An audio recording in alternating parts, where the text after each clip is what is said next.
అరే అరే చూడండి, మన గణేశుడు మూషిక కలిసి ఒక మ్యాజికల్ బ్యూటిఫుల్ ఫారెస్ట్ లో దిగారు.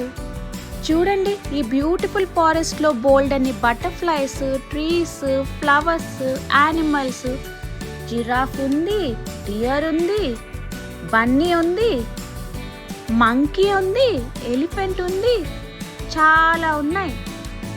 అవన్నీ అక్కడ ఆడుకుంటున్నాయి. ఇంతలోకి అవన్నీ వినాయకుడిని చూసి ఆశ్చర్యపోయాయి. స్వామివారు పూల ఉయ్యాల్లో ఊగుతూ ఉంటే అవన్నీ మైమర్చిపోయి చూస్తూ ఉన్నాయి.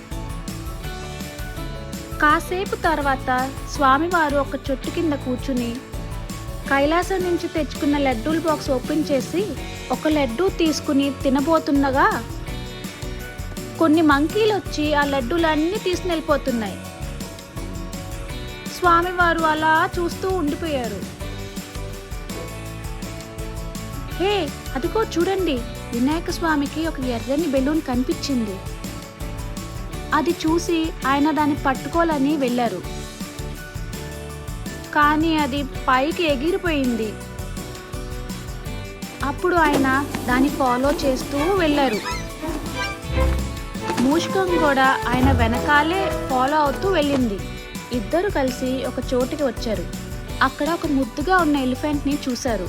పువ్వులతో అంతా డెకరేట్ చేస్తూ కనిపించింది. ఏం డెకరేట్ చేస్తుంది అనుకుంటున్నారు? వినాయక స్వామి బర్త్డే కోసం అదంతా పువ్వులతో డెకరేట్ చేస్తుంది. స్వామివారు వస్తూనే అదొక పెద్ద లడ్డూనిచ్చి నమస్కరించింది. స్వామివారు సంతోషంగా తల ఊపారు. మూషికం ఆ లడ్డూని చాలా ఆనందంగా చూసి దాని ముందుకొచ్చి పట్టుకుంది.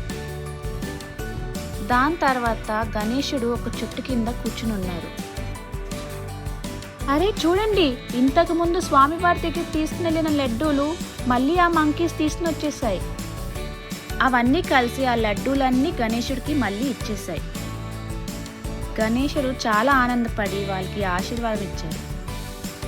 ఒక పురి విప్పిన నెమలి వచ్చి స్వామివారి ముందు ఆడుకుంది.